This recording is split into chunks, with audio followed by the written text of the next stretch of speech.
In the words of David Breeden, we unite in our differences in background and belief. We unite with gratitude and hope.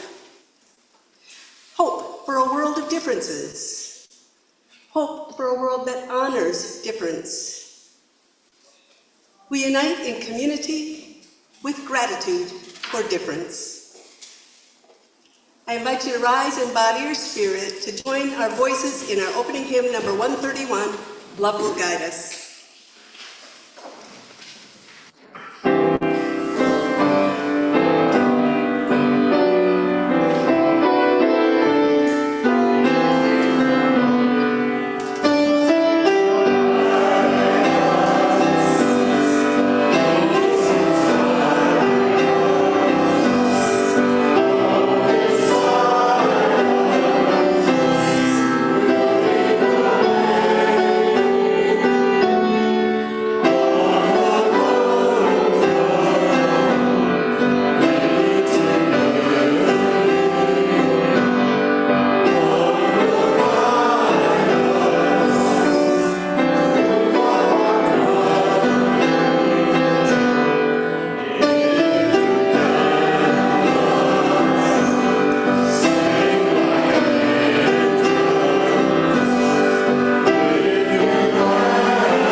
Lights our chalice.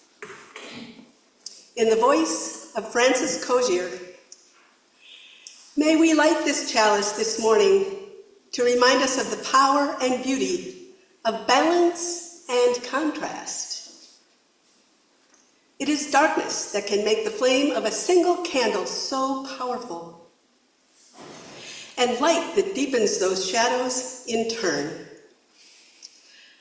A chalice flame is the meeting point, the union of the refuge, safety, and incredible beauty of darkness, and the warmth, the assurance, and the joy of light.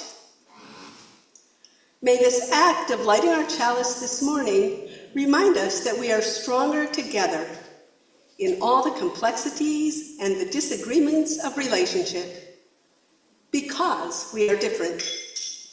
And because we are one.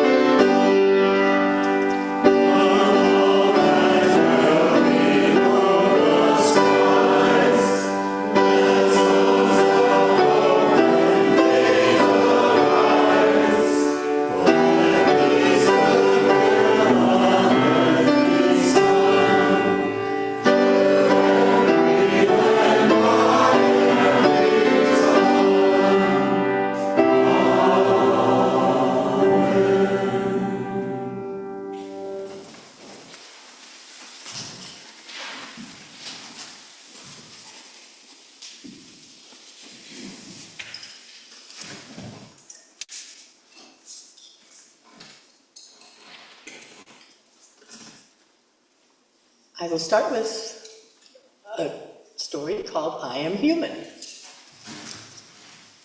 A Book of Empathy by Susan Verde, art by Peter H. Reynolds.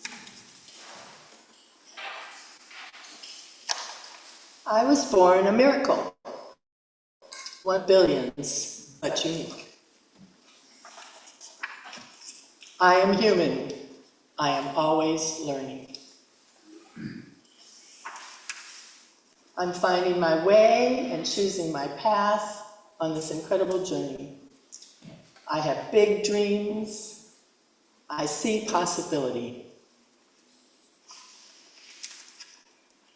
I have endless curiosity. I make discoveries. I have a feeling of wonder. I am amazed by nature. I have a playful side. I find joy in friendships. I am human. But being human means I am not perfect. I make mistakes. I can hurt others with my words, my actions, and even my silence. I can be hurt too. I can be fearful of things I don't understand, and timid to try something new.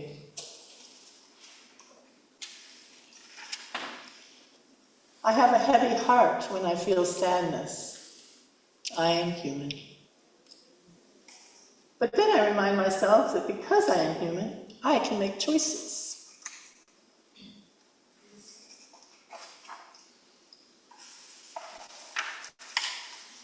I can move forward. A poor choice can become a better choice with thoughtfulness. A bad day can become a great day with kindness. I can act with compassion and lend a helping hand. I can treat others with empathy and be fair. I can choose not to fight, but instead to listen and find common ground. I can say I'm sorry and ask for forgiveness. I am human, one of billions, but unique. I am not alone. I am connected to my friends, to my family, to the world. We are all humans together. And I will keep trying to be the best version of me. I am full of hope. I am human.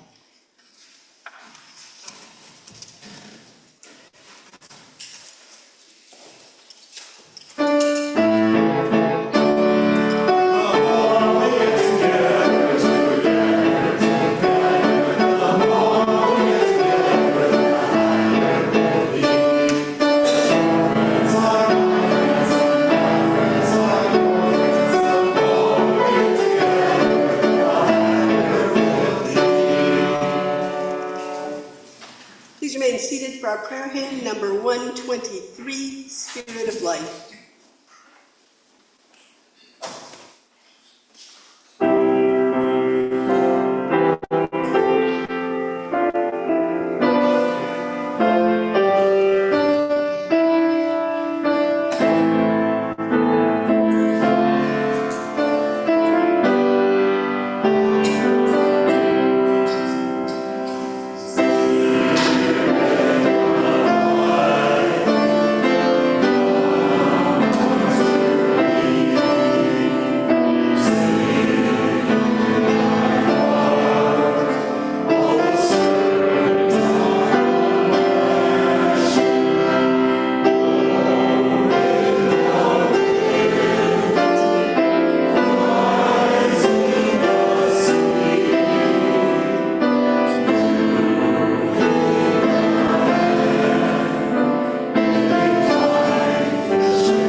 In the silence that follows the spoken prayer, you're invited forward to light a candle for whatever you hold in your heart this morning.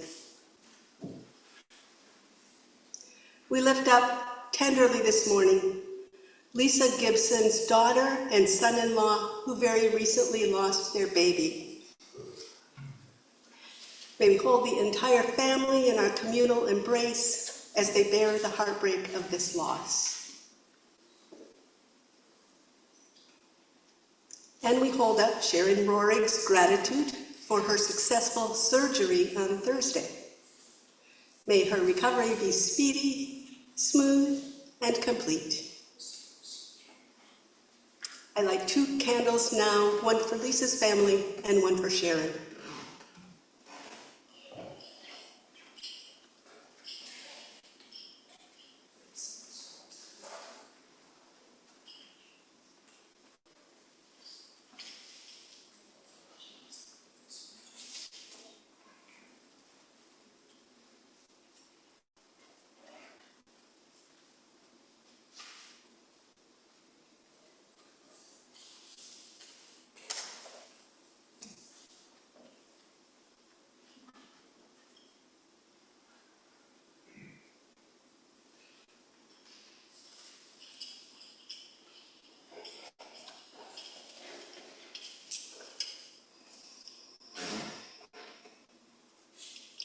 We pray with words from Joseph M. Cherry. If we have any hope of transforming the world and changing ourselves, we must be bold enough to step into our discomfort, brave enough to be clumsy there, loving enough to forgive ourselves and others. May we, as a people of faith, be granted the strength to be so bold, so brave, and so loving. Amen.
I light 2 final candles, one for the joys and concerns of those beloveds joining us virtually, and one for all else that we hold in our hearts and minds this morning.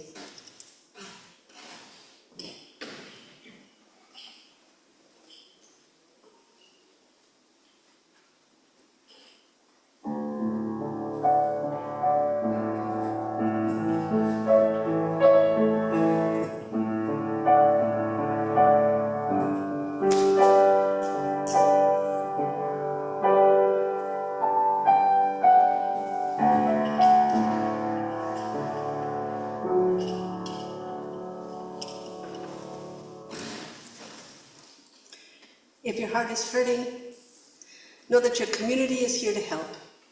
Please reach out with any needs. Our offering words this morning are from Victoria Weinstein, former minister here at Channing Memorial Church. The purpose of the church is to encourage all who gather there to grow more generous in spirit and in action. This is the great end of all the world's faith traditions, to bring the human being closer to the divine by acts of creation and compassion. We now take an offering that allows us to exercise that all-important generosity of spirit, an offering that will support this self-supporting church and its many ministries. The gifts of the congregation will be most gratefully received. For those of you watching the service online, you may contribute to a virtual offering plate using the donate button on our website or by mailing a check to the church office. Will the ushers please come forward?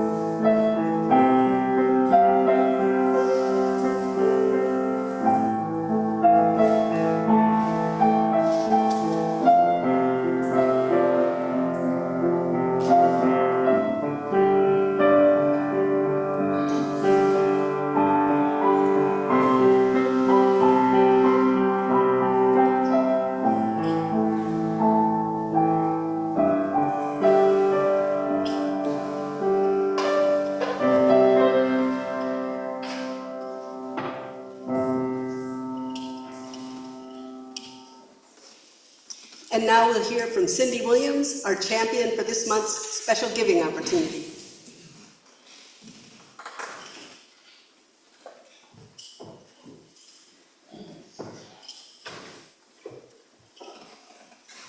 Good morning. I just got back yesterday from a UU camp, and the theme was superpowers. So I was just sitting there thinking that our superpower is being generous and helping others. So today the special collection is for a small grassroots nonprofit in Howard County called Neighbor Network. Went right out of my head. It's run by a woman named Karen Mobley. We have actually supported Neighbor Network years ago. They exist to do 3 things. They collect school supplies at this time of year, they do Thanksgiving meals at Thanksgiving, and they do gifts and food at Christmas, and that's it. That's what she does. I've been there when they've collected the school supplies, and she's got this huge space with just, I can't even tell you, tables and tables of supplies. So the collection today is to help them fill backpacks for kids that wouldn't otherwise be able to have the supplies that they need. Thank you.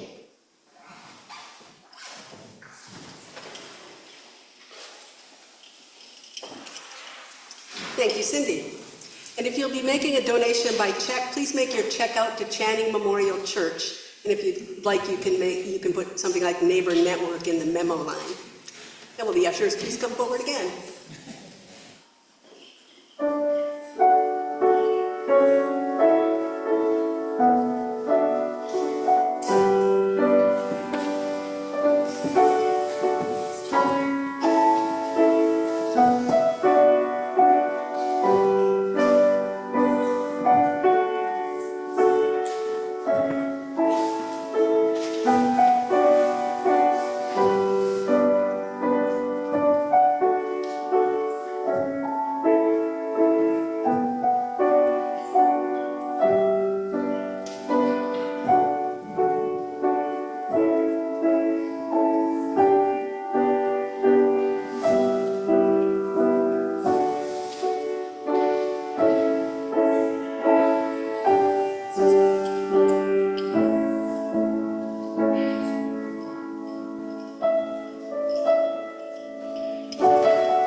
for all that you give and all that you do for our church community and its wider concerns. We give thanks.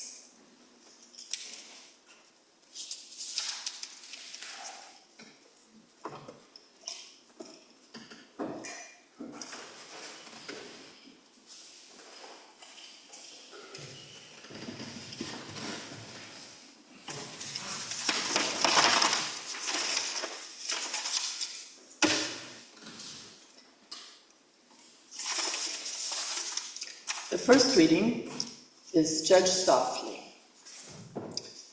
Pray don't find fault with the man that limps or stumbles along the road, unless you have worn the moccasins he wears or stumbled beneath the same load. There may be tears in his soles that hurt, though hidden away from view. The burden he bears placed on your back may cause you to stumble and fall too. Don't sneer at the man who is down today unless you have felt the same below that caused his fall or felt the shame that only the fallen know. You may be strong, but still the blows that were his, unknown to you in the same way, may cause you to stagger and fall too. Don't be too harsh with the man that sins or pelt him with words or stone or disdain, unless you are sure you have no sins of your own, and it's only wisdom and love that your heart contains. For you know if the tempter's voice should whisper as soft to you as it did to him when he went astray, it might cause you to falter too. Just walk a mile in his moccasins before you abuse, criticize, and accuse. If just for 1 hour you could find a way to see through his eyes instead of your own muse. I believe you'd be surprised to see that you've been blind and narrow-minded, even unkind. There are people on reservations and in the ghettos who have so little hope and too much worry on their minds. Brother, there but for the grace of God go you and I, just for a moment, slip into his mind and traditions, and see the world through his spirit and eyes before you cast a stone or falsely judge his conditions. Remember to walk a mile in his moccasins, and remember the lessons of humanity taught to you by your elders. We will be known forever by the tracks we leave in other people's lives, our kindnesses and generosity. Take the time to walk a mile in his moccasins. By Mary T. Ladford, 1895.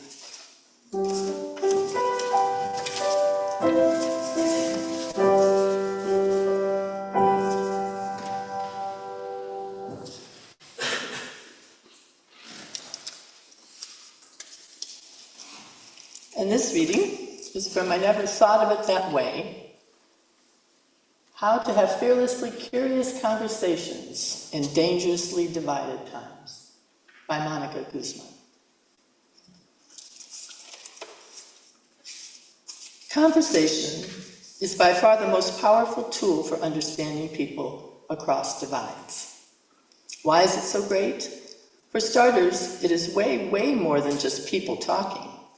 Now granted, very few of the bajillion conversations you'll have in your life are going to live up to the full potential of this everyday art. Most of them will be necessarily short, simple, and forgettable.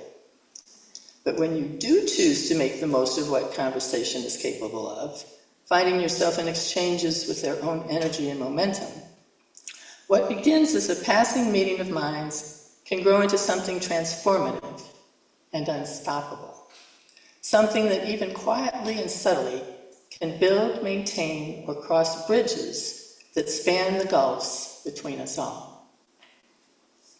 In my lifelong love affair with what I call bridging conversations, the kind that help us understand each other by letting us explore the spaces between our perspectives, I've zeroed in on 2 superpowers of conversation that help our exchanges reach that level. 2 characteristics I missed when I puzzled over the sobremesa around my grandmother's table, but that I now keep an eye out for in all my exchanges. These are conversations' power to fuel itself and bond its participants.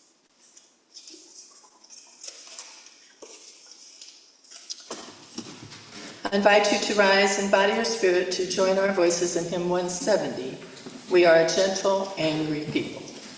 We'll sing verses 1 through 4.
Hello, my name is Paula Lynn.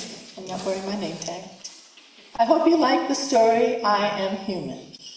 I had a difficult time finding anything written for children to go with my topic. I finally found this one recommended in Tricycle Buddhist Review magazine. I'm grateful that this children's book teaches that differences in beliefs and opinions are an important part of being human. I'd like to make accepting differences in beliefs and the idea of listening to find common ground an important part of being a Unitarian Universalist. The reading Judge Softly is also known as Walk a Mile in His Moccasins. The poem is from 1895, and the author, Mary T. Lathrop, was a licensed preacher in the Methodist Episcopal Church in 1871, a temperance reformer, and a suffragist.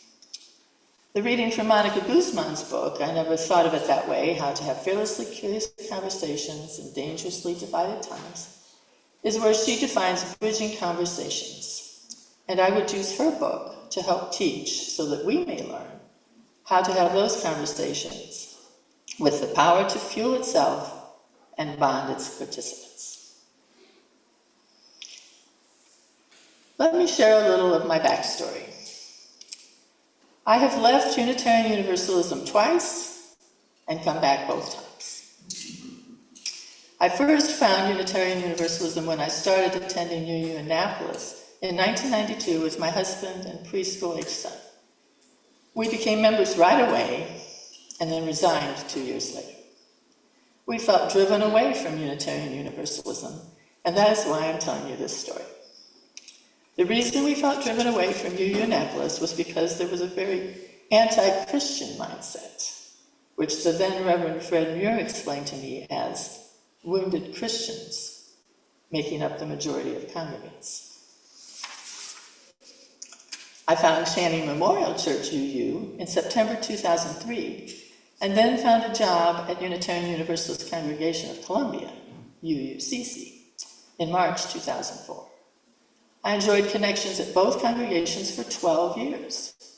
You may not know that anger and hatred among my UU friends drove me away from Unitarian Universalism altogether in 2016, just months after finally deciding to become a member here at Channing. Anger and even hatred expressed over politics by my UU friends drove me under a rock, and I stayed away from both CMC and UUCC for 3 years. Then in late 2019, anger and hatred between my UU friends drove me back to UUCC with the goal of healing the divisiveness. Internal conflict at the Unitarian Universalist Association, UUA, 2019 General Assembly, over the private promotion of the Gadfly Papers, 3 inconvenient essays by one pesky minister, by Todd F. Eckloff, came home all the way from Spokane, Washington, and triggered conflict within UUCC and other congregations I have heard across the nation.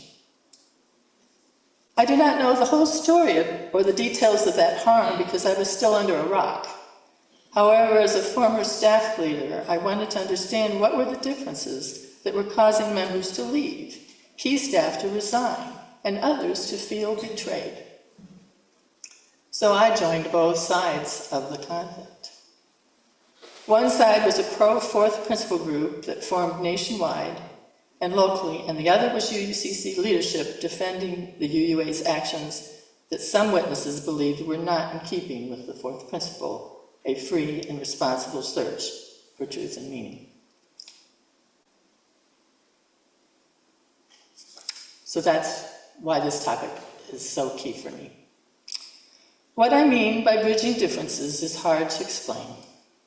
I think bridging differences is the goal, and bridging conversations is the tool that Monica Guzman and others teach to achieve that goal. Bridging differences is not conflict resolution. I learned conflict resolution skills in the business world in my 20s and in the education reform world in my 30s.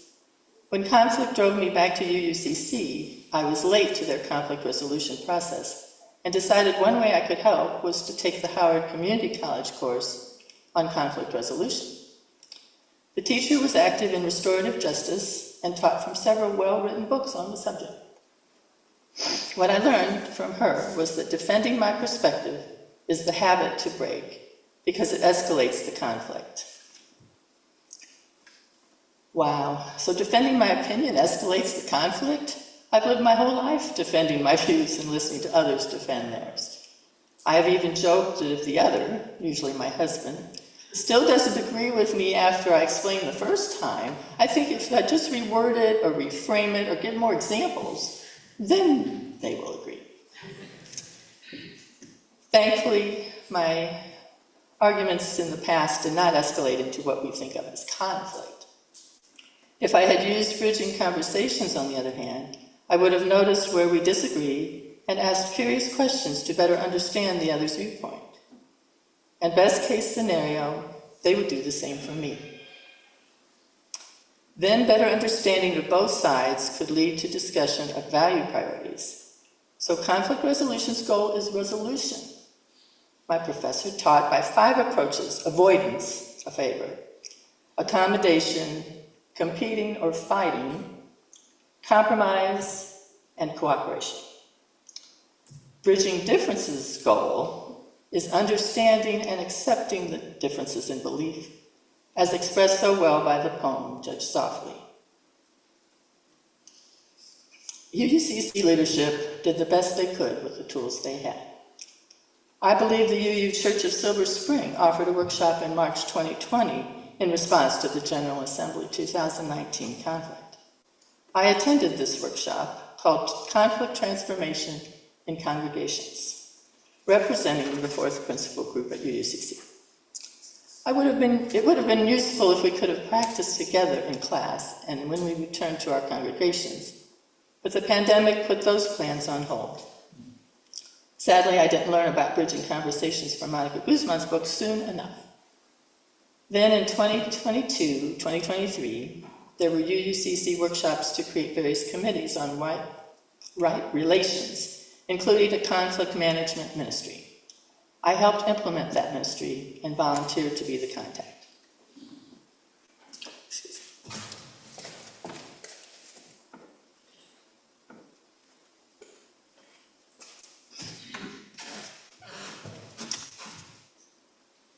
Is it time to add bridging differences to our UU world with a formal curriculum and informal practice sessions?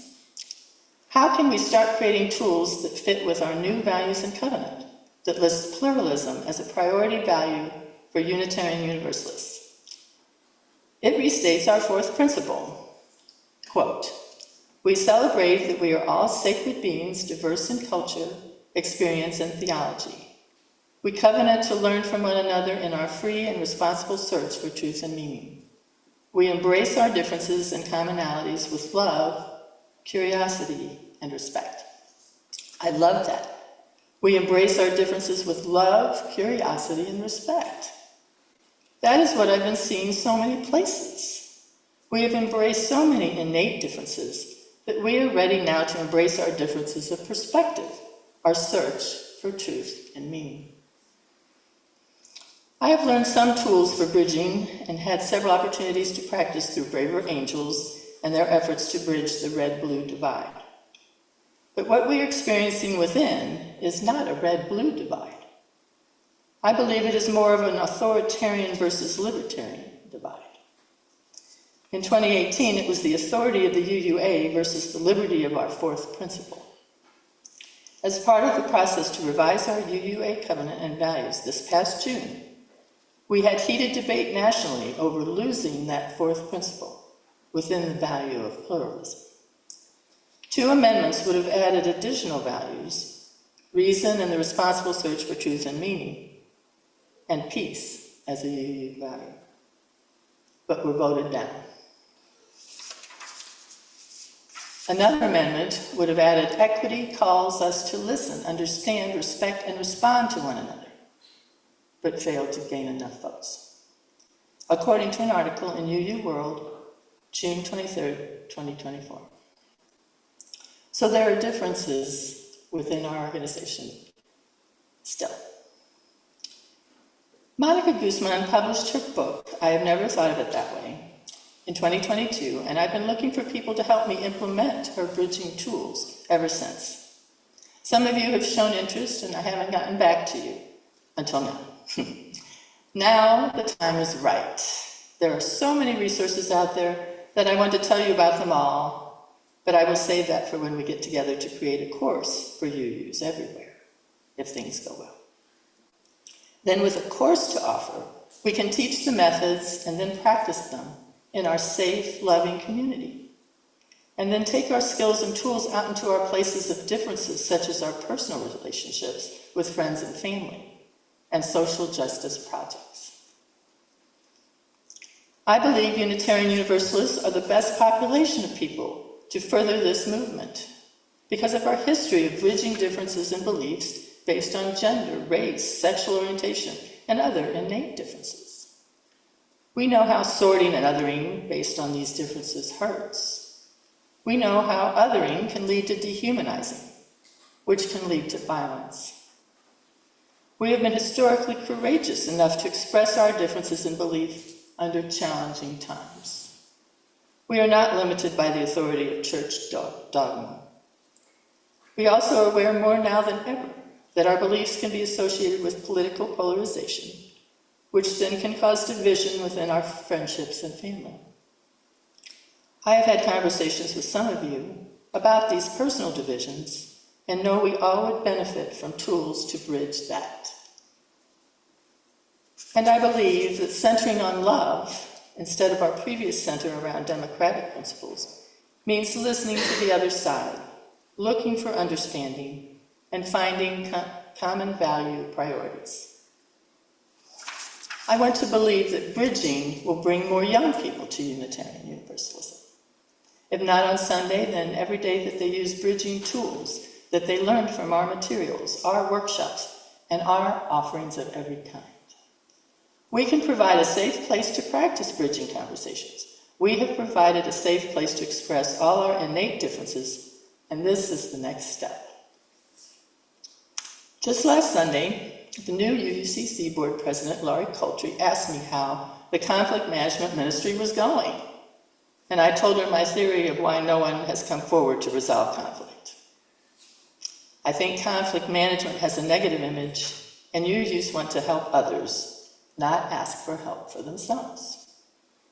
I suggested we reframe the conflict management ministry as a bridging differences training opportunity. If we learn how to bridge our differences, we can prevent conflict as the negative experience we associate with that word. We can use the training in our congregations, at home, with friends, and in the larger community. There are possibly 5 people at UUCC interested in this project. Please let me know in person or by email if you would like to be part of this project. I believe there are others in local congregations who will be interested as well. I need at least 3 people to get started. The challenge will be getting people to sign up to practice disagreement. I have some ideas on where to go to find people who disagree. I'm sure you do too. Courage Conversations in Howard County was a good way to offer insight into race and religious differences, but I noticed there was no disagreement to bridge. Everyone who signed up for Courageous Conversations was already open-minded to the differences. Let me end with just a small sample of what the Bridging Differences movement includes. Governor Wes Moore joins National Governors Association Disagree Better initiative. Is on his press release on his website dated February 5th, 2024. And there's also a YouTube video with him and Spencer Cox from Utah, Governor Spencer Cox. Greater Good Science Center at University of California, Berkeley has a Bridging Differences program, a free online course, and an email newsletter.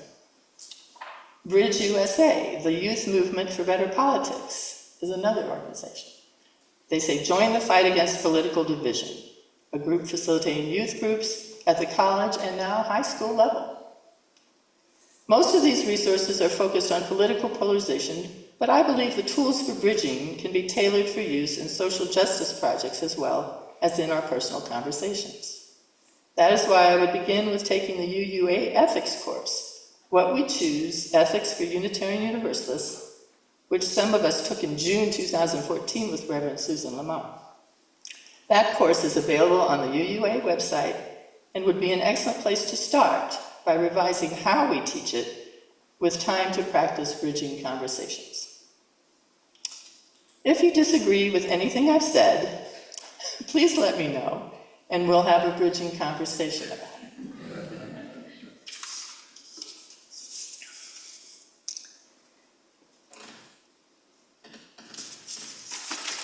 Please rise in body or spirit to join our voices in hymn 1023, Building Bridges. We'll sing it as a round. I would like for everybody on this side of the aisle to be group 1, and come in at the beginning, and then you all will be group 2, and you'll come in when they get to number 2. Does that make sense? All right. I think so. And I'm going to sing it through one time by myself, so you guys can remember how it sounds, and then I'll bring you in, and then I'll bring you in, and after I bring them in, I'll probably play along with them. You all will be on your own. We'll do it twice, so you guys will sing twice. Lucky. Instructions over. Thank you.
Barbara Hamilton Hallway wrote, "Go now in peace.